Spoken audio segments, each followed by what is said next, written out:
পক্ষ থেকে আমি খান রেজাউল ইসলাম রেজা সবাইকে আন্তরিক শুভেচ্ছা ও অভিনন্দন জানিয়ে আজকের পর্বটি শুরু করছি। আজকের পর্বের যে ভিডিও, সেই ভিডিওটি অত্যন্ত গুরুত্বপূর্ণ এবং চমৎকার একটি ভিডিও। তাই ভিডিওটি না টেনে সম্পূর্ণ ভিডিওটি দেখার জন্য অনুরোধ করব। আর ভিডিওটি দেখার পরে যদি আপনাদের ভালো লাগে, আপনাদের মন চায়, তাহলে লাইক কমেন্টস করতে ভুলবেন এবং ভিডিওটি পর্যাপ্ত পরিমাণে শেয়ার করবেন, কারণ আপনাদের শেয়ারে ভিডিওটি আরও অনেককে দেখার সুযোগ করে দেবেন। আর আমাদের চ্যানেলটি যদি আপনার ভালো লাগে, আপনার পরিবারের সদস্য হতে চান, তাহলে আপনারা চ্যানেলটি সাবস্ক্রাইব করে পাশে থাকা বেল বাটন জয়েন করবে আমাদের সাথে থাকবে। প্রিয় দর্শক শ্রোতা, চলে যাচ্ছে মূল বিষয়টি হচ্ছে হেবা দলিল। হেবা কি, হেবা কাকে করা যায়, হেবার শর্ত কি এবং হেবা দলিল সেটি বাতিল করা যায় কি, বাতিল করতে হলে বাতিল করার সহজ পদ্ধতি কি, সেই বিষয়টি নিয়ে আজকে আলোচনা। প্রিয় দর্শক শ্রোতা, আমরা জানি যে এক খণ্ড জমি হস্তান্তর করার সময় দলিল সৃষ্টি এবং সেই দলিল যে কোনো ধরনের হতে পারে। হেবা দলিল হতে পারে, দান দলিল হতে পারে, সাব কবলা হতে পারে, হেবা বিল আওয়াজ হতে পারে, আওয়াজ বদল দলিল হতে পারে, সব ধরনের দলিল হতে পারে যখন জমি হস্তান্তর। আর এই হস্তান্তরিত দলিলের মধ্যে হেবা দলিলটি কিন্তু উল্লেখযোগ্য দলিল, কারণ এই দলিলটি করতে হলে সরকারি সার্ভিস চার্জ হচ্ছে জনসামান্য। আর এই দলিলটি সাধারণত উত্তরাধিকার সূত্রে পাওয়া সম্পত্তিত করে থাকে, যৌথ সম্পত্তির মালিক যারা তারাও করে থাকে, এবং কোনো ব্যক্তির যদি পুত্র সন্তান না থাকে, শুধু কন্যা সন্তান থাকে, সেই সকল ব্যক্তিরাও কিন্তু এই হেবা দলিল করে থাকে। তাছাড়াও অনেক ব্যক্তিরা আছে যারা অনেক সময় নিজের স্ত্রী, সন্তান, ভাই যাদেরকে হেবা করা যায়, সেই সকল ব্যক্তিদের নামে হেবা করে থাকেন। এই হেবা শব্দটা হচ্ছে আরবি শব্দ, হেবার অরিজিনাল বাংলা হচ্ছে দান। এবং এই হেবার দলিলটা হচ্ছে কোনো কিছুর বিনিময় ছাড়া নিঃস্বার্থভাবে কোনো ব্যক্তি যদি কাউকে সম্পত্তি হস্তান্তর করে দান, সেটি এখন হেবার শর্ত হচ্ছে তিনটি। আমরা সবসময় কিন্তু জানি যে হেবার শর্ত হচ্ছে তিনটি। এই হেবার তিনটি শর্তের আগে আমরা জেনে নেব যে হেবা কে করতে পারে। হেবা ওই ব্যক্তি করতে পারে যেই ব্যক্তি জীবিত আছে। এই জীবিত ব্যক্তি তিনি হেবা করবেন।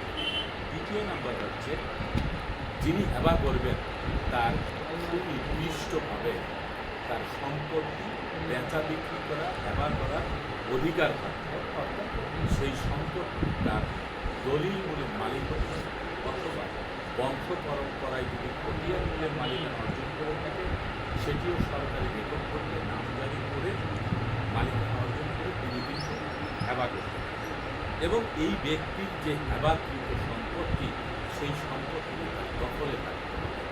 সুনির্দিষ্টভাবে তাকে নির্দিষ্ট পরিমাণ যে সম্পত্তি, সেই সম্পত্তি তার দখলে 100% থাকতে হবে।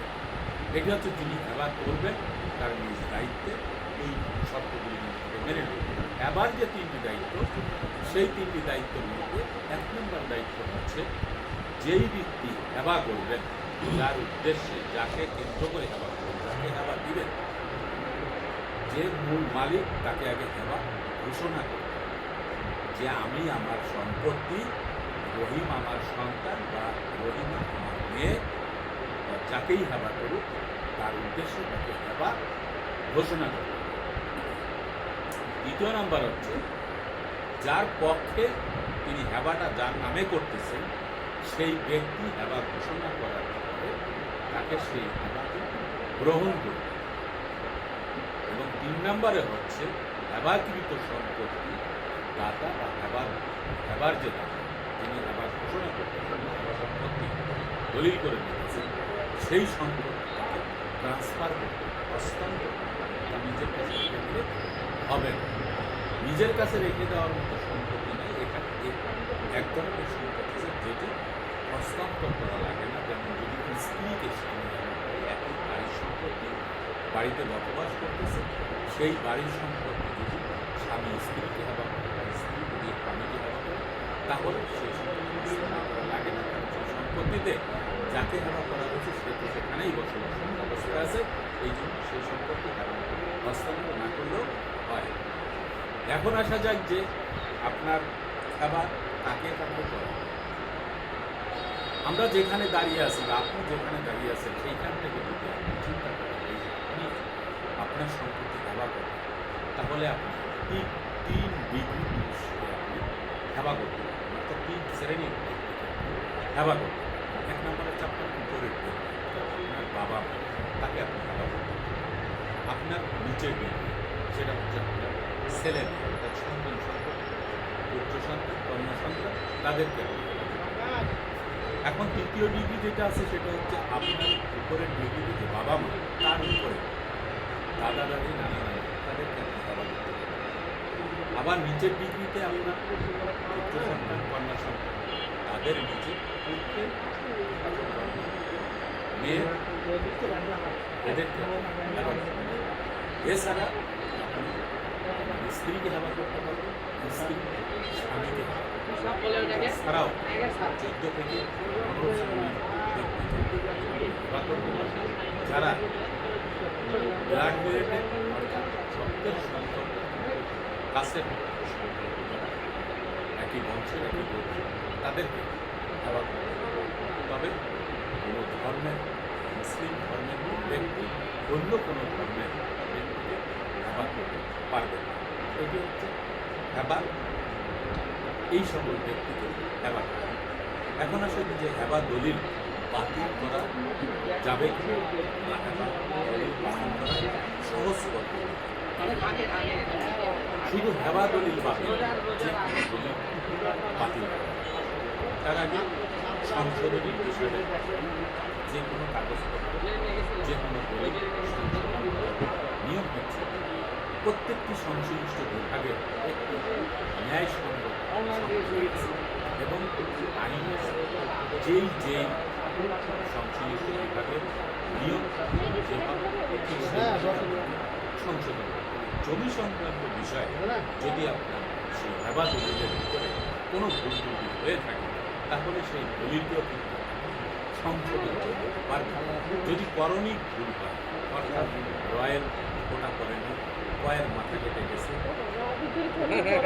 আ হওয়ার কথা ছিল সেখানে হয়ে গেছে, এরকম যদি ছোটখাটো হয়ে থাকে, তাহলে সেগুলি কিন্তু সাব রেজিস্ট্রার অফিসে আবেদন করলেই সেটি কিন্তু আপনি সংশোধন করে দিতে পারবেন।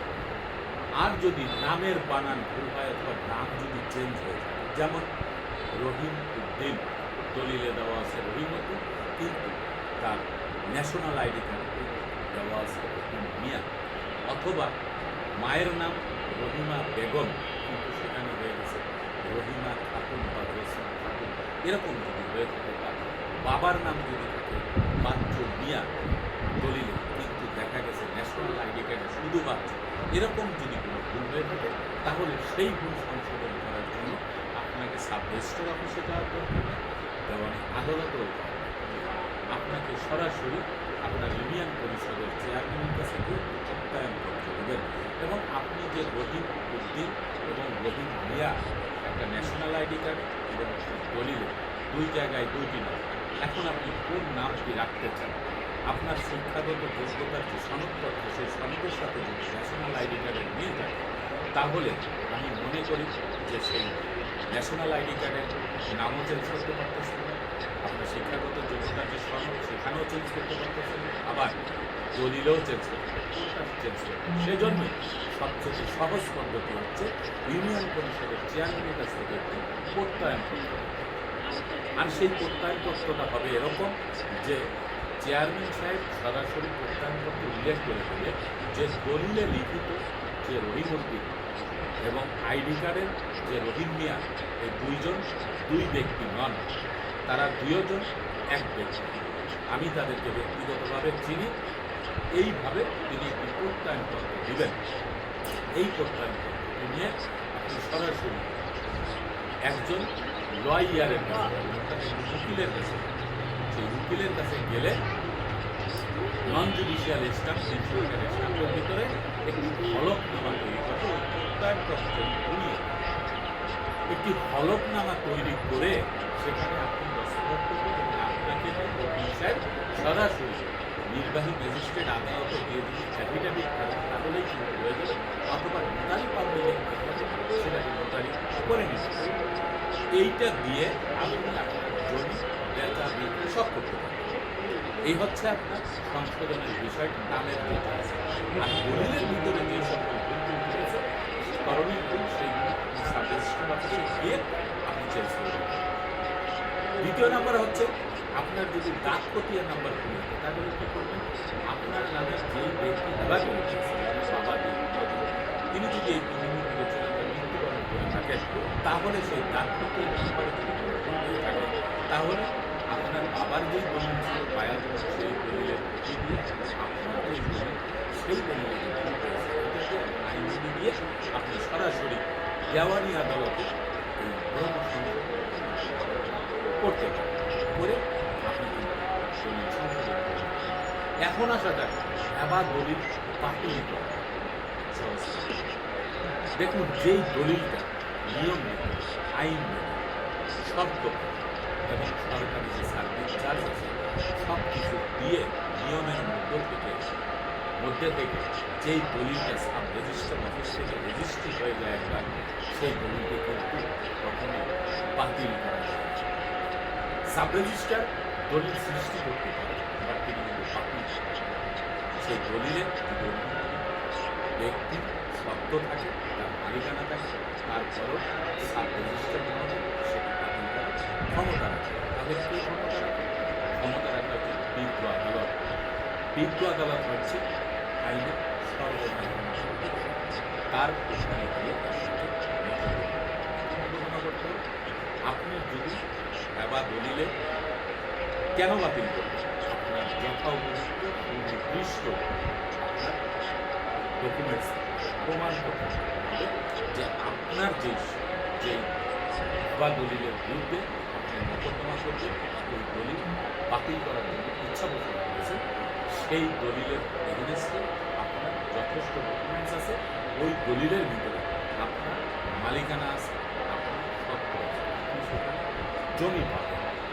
এরকম যদি সঠিক প্রমাণপত্র থাকে তাহলে আপনি একজন আইনজীবীর মাধ্যমে আপনার কাগজপত্র দিয়ে আপনি দেওয়ানি আদালতে বাতিলের মোকদ্দমা করতে পারবেন। একটা কথা সবসময় মাথায় রাখতে হবে যে কোনো দলিল বাতিল করতে হলে আপনার কিন্তু পর্যাপ্ত পরিমাণে সঠিক ডকুমেন্টস থাকতে হবে, যে ডকুমেন্টস প্রমাণ করবে যে ওই দলিলে যে সম্পত্তি আছে সেই সম্পত্তিতে আপনার অংশ আছে। আশা করি বিষয়টি আপনাদেরকে বোঝাতে পেরেছে। আপনারা যদি বিষয়টি সুন্দরভাবে বুঝতে পারেন তাহলে ভালো কথা, আর যদি বুঝতে কোনো সমস্যা হয় তাহলে আমার নম্বরে কল করবেন। দর্শক শ্রোতা, আজকের মতো ভিডিওটি এখানেই শেষ করব। আগামীতে দেখা হবে অন্য কোনো ভিডিও। সে পর্যন্ত সবাই ভালো থাকবেন, সুস্থ থাকবেন।